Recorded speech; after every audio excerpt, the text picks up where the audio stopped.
ఇవాళ లబోదిబోమంట వాళ్ళు ఆడపిల్లలు మగపిల్లలు వీళ్ళందరూ వెళ్ళి ఎంఆర్ఓ ఆఫీస్ దగ్గరికి పోతే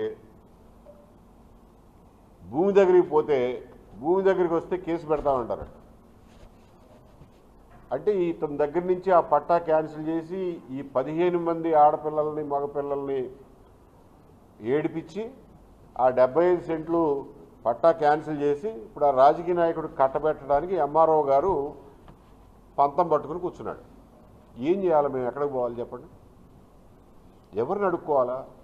ఈ 75 సెంట్ల కోసం మీరు ఏ హైకోర్టుకి వెళ్ళాలి, ఏ సుప్రీంకోర్టుకి వెళ్ళాలి? ఎవడింటాడు మా మాట? ఆ పిల్లోడు మర్చెంట్ నేవీలో ఉద్యోగం చేసుకుంటాడా, కోర్టు చుట్టూ తిరుగుతాడా? మిగిలిన ఆడపిల్లలు ఎక్కడ తిరుగుతారు ఆ హైకోర్టుల చుట్టూ? ఇది ఈ రోజున ఉన్నటువంటి సమస్య.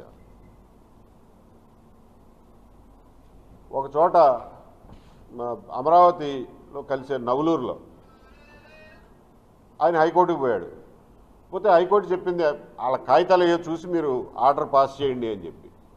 సరే రావయ్యా అని చెప్పి పిలిచారు. ఈయన అన్ని కాగితాలు ఉన్నాయి ఆయన దగ్గర, అన్ని కాగితాలు ఇచ్చాడు. ఇచ్చి ఎక్నాలెడ్జ్మెంట్ కూడా తీసుకున్నాడు కాగితాలు ఇచ్చినట్టుగా.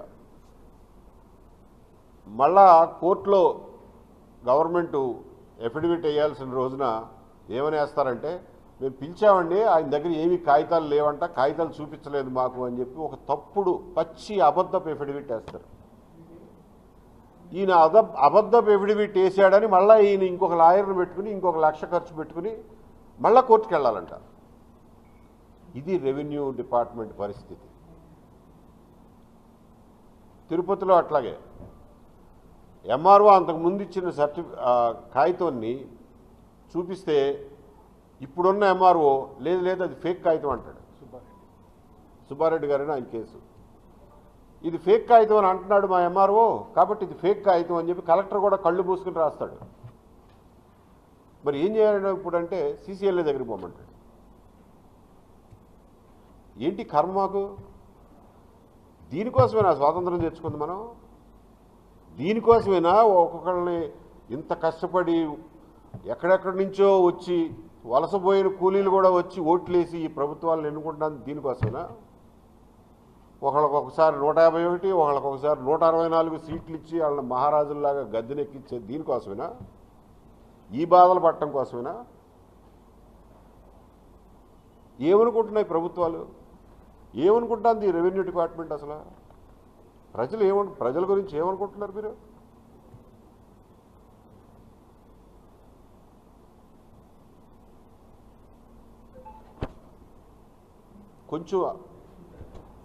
కొంచెం అన్న వెరపలేదు.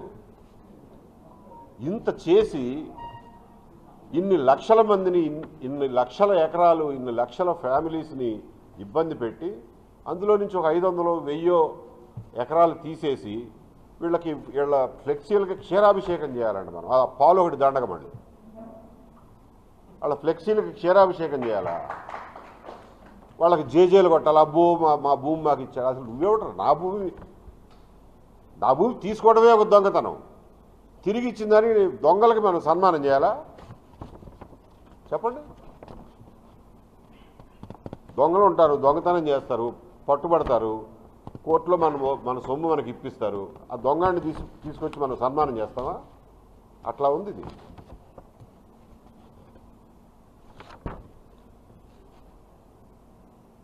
ముఖ్యమంత్రి గారిని వాళ్ళ అధికారులు, వాళ్ళ చుట్టూ ఉండేటటువంటి ఉన్నతాధికారులు ఎంత తప్పుదోవ పట్టిస్తున్నారో ఒక్క ఎగ్జాంపుల్ చెప్పి ముగిస్తా. కర్నూలు జిల్లా బేతంచెర్ల మండలం గూటిపల్లిలో 2600 ఎకరాలు రైతుల భూమి, పట్టా భూములు వక్ఫ్ బోర్డు కింద పెట్టేసి దాన్ని 22Aలో పెట్టారు. పెడితే దాని మీద లోకాయుక్తకు పోయి అక్కడి నుంచి హైకోర్టుకు పోయి కొట్లాడితే హైకోర్టు వాళ్ళు బాగా సీరియస్ అయిపోయి, మీరు ఎఫిడవిట్ పలానా తారీఖు కల్లా ఎఫిడవిట్ వేయాలి, మీరు 8వ తారీఖు కల్లా ఎఫిడవిట్ వేయాలి అని అంటే వీళ్ళకి తప్పని పరిస్థితుల్లో కాళ్ళు చేతులు ఆడక ఆ 2600కి 2600 ఎకరాలు వక్ఫ్ బోర్డుది కాదు. ఒక్క ఎకరం కూడా వక్ఫ్ బోర్డుది కాదు. అసలు వక్ఫ్ బోర్డు అనడానికి అక్కడ ఏ రకమైనటువంటి ఆధారాలు లేవు అని చెప్పి కలెక్టర్ అంతకు ముందే ఒక రిపోర్ట్ ఇచ్చాడు. అయినా సరే 22A నుంచి తీలా. సరే హైకోర్టు ఇది లాస్ట్ వార్నింగ్, 8వ తారీఖున మీరు ఎఫిడవిట్ వేయండి అంటే 6వ తారీఖు 7వ తారీఖున హడావిడిగా జీవోలు ఇచ్చేశారు. CCLA గవర్నమెంట్ నుంచి జీవోలు ఇచ్చారు, వాటిని తీసేస్తూ 22A నుంచి ఇచ్చి 8వ తారీఖున ముఖ్యమంత్రి గారి బనగాలపల్లి టూర్ ఉంటే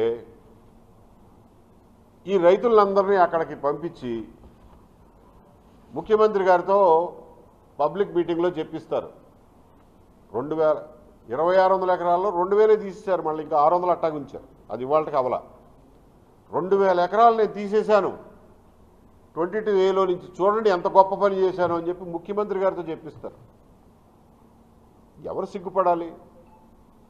ఇక్కడ ఎవరు సిగ్గుపడాలి? ఆ అధికారులకు ఏమన్నా సిగ్గుందా? అసలు బుద్ధుందా? ముఖ్యమంత్రితో అటువంటి అబద్ధం చెప్పించడానికి మీకు బుద్ధుందా? అసలు కోర్టు ఆదేశాలకి తప్పని పరిస్థితుల్లో నువ్వు తీసి ఏదో స్వచ్ఛందంగా తీసినట్టు, ముఖ్యమంత్రి గారు చెబితే తీసినట్టు, ఏంటి బిల్డప్, ఏంటి షో ఆఫ్? లక్షల మంది ఇక్కడ అలో నారాయణ అని చెప్పి ఏడుస్తుంటే ఇలాంటి పై మెరుగులు, ప్రోపగాండా, పబ్లిసిటీ మీద మీరు ధ్యాస పెట్టేది. ప్రజల సమస్య తీర్చడానికి కదా ధ్యాస పెట్టాల్సింది. ముఖ్యంగా బాధితులకు ఒకటే చెప్తున్నాం, మీరు ఏమీ చింతపడద్దు, మీరు ఒత్తిడికి లోనవద్దు. ముందు నిద్రాహారాలు మానుకోమాకండి. ఈ 22A కింద ఉన్నటువంటి లక్షలాది ఎకరాలని నోటీస్ ఇవ్వకుండా 22Aలో పెట్టినటువంటి ప్రతి ఎకరాన్ని ఆ జీవోలు క్యాన్సిల్ చేసి మళ్ళీ 22Aలో నుంచి విముక్తం చేసేదాకా మేము ఈ పోరాటాన్ని ఆపం. మీరు ఎటువంటి పరిస్థితుల్లోనూ అధైర్యపడద్దు, ఎవ్వరికి లంచాలు ఇవ్వద్దు, ఏ రాజకీయ నాయకుడి దగ్గర సాగిలపడద్దు. అది మన ఆస్తి, మన ఇంటికి తీసుకొచ్చి మన ఆస్తి మనకు అప్పజెప్పేదాకా ఈ పోరాటం కొనసాగుతుందని చెప్పి బాధితులందరికీ చెప్తున్నాను. ఇందులో మీ 22Aలో పెట్టారు, భూమి మీ దగ్గరే ఉంది, వ్యవసాయం చేసుకుంటున్నారు, లేకపోతే ఇంట్లో ఉంటున్నారు, మీకు ఇమ్మీడియట్ ఇబ్బంది ఏమీ లేదు అన్న వాళ్ళు ముందు అసలు ప్రశాంతంగా ఉండండి. అది ఖచ్చితంగా 22Aలో నుంచి బయటకు వస్తుంది. లేదు అర్జెంటుగా ఎవరైనా అమ్ముకోవాలి, లేకపోతే తాకట్టు పెట్టుకోవాలి, లేకపోతే ట్రాన్స్ఫర్ చేయాలి, లేకపోతే పార్టిషన్ చేసుకోవాలి అనుకున్న వాళ్ళు అర్జెంట్ కేసుల్లో ఎవరైనా ఉంటే వాళ్ళ కోసం విజయవాడ కేంద్రంగా ఒక సహాయ కేంద్రాన్ని ఏర్పరచాలని చెప్పి ఆలోచిస్తున్నాం. జితేంద్ర గారు లాంటి వాళ్ళు స్వచ్ఛందంగా ముందుకొచ్చి సహాయం చేస్తామంటున్నారు. కాబట్టి విజయవాడలో ఒక 22A భూబాధితుల సహాయ కేంద్రం ఒకటి ఏర్పాటు చేసి అర్జెంట్ కేసులు, మీకు ఏమన్నా ప్రాణం మీదకి వచ్చిన కేసులు ఏమన్నా ఉంటే వాటిని ముందుగా చౌకగా త్వరితంగా అయిపోయేటటువంటి లోకాయుక్త సిస్టంలో ట్రై చేసి అక్కడ కాకపోతే ఆ తర్వాత మళ్ళా హైకోర్టుకి వెళ్ళడానికి మీకు సలహాలు ఇవ్వడం కోసం ఆ కేంద్రం సహాయం చేస్తుంది. 4-5 కుర్రాళ్ళు మీకు ఫోన్లో అందుబాటులో ఉండి ఎప్పుడంటే అప్పుడు సరైనటువంటి సలహాలు సూచనలు ఇవ్వడానికి ఉంటారు. ఓన్లీ అర్జెంట్ కేసుల మరకు వాళ్ళ ద్వారా హ్యాండిల్ చేద్దాం.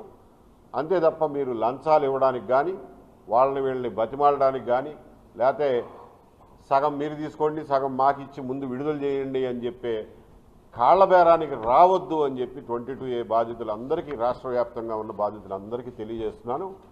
ఈ సహాయ కేంద్రం ఏర్పాట్ల గురించి త్వరలోనే పబ్లిక్గా మీ అందరికీ ఆ వివరాలన్నీ తెలియజేస్తాం. ప్రభుత్వానికి నేను ఆఖరిగా చెప్పేది ఒకటే, మీరిచ్చినటువంటి ఆలోచన లేకుండా, వెరిఫికేషన్ లేకుండా, నోటీస్ లేకుండా, ఎటువంటి విచారణ లేకుండా మీరిచ్చినటువంటి 22A జీవోలు, ఆ నోటిఫికేషన్లు అన్నిటినీ ఒక్క కాగితంతో, ఒక్క ఆర్డర్తో, ఒక్క ఆదేశంతో దాన్ని ఉపసంహరించుకోండి. వాటన్నిటినీ రద్దు చేయండి. ఆ తర్వాత మీకు ప్రభుత్వ భూములు కానీ, దేవుడి భూములు కానీ ఏమైనా ఉంటే వాళ్ళకి నోటీసులు ఇచ్చి మళ్ళీ మీరు తిరిగి స్వాధీనం చేసుకోండి. ఎక్కడికి పోవు, అవి భూములు ఎక్కడికి పోవు. అంతే తప్ప ఇన్ని లక్షల మందిని ఏడిపించడమే మీ ధ్యేయం, ఇదే మీ పరిపాలన సామర్థ్యం అని అనుకుంటే మీరు ఆ విషయంలో రిగ్రెట్ అయ్యే రోజు చాలా దగ్గరలోనే ఉందని చెప్పి ప్రభుత్వానికి తెలియజేసుకుంటూ 22A బాధితులందరినీ సంయమనంగా ధైర్యంగా ఒత్తిడికి లోను కాకుండా ఉండమని చెప్పి వాళ్ళందరికీ నా తరఫున నా సాలిడారిటీ ప్రకటిస్తూ సెలవు తీసుకుంటున్నాను. శ్రీకాకుళం ప్రజలకు మీడియాకు అందరికీ నా కృతజ్ఞతలు.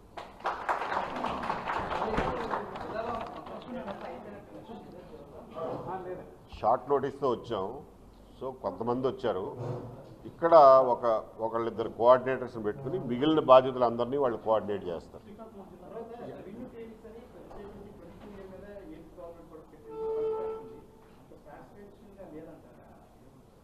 వాళ్ళని అడగండి, బాధితులను అడగండి, మమ్మల్ని అడిగితే అది ఒక బోగస్ అండి. అరే వాడు 75 సెంట్లు అసైన్డ్ ల్యాండ్ని కొట్టేయడానికి చూస్తున్నాడు ఎంఆర్ఓ. వాళ్ళు రెవెన్యూ క్లినిక్ పెట్టి ప్రజలు బాగు చేస్తారని అనుకుందామా? అని నమ్మేదానికి ఉందా చెప్పండి.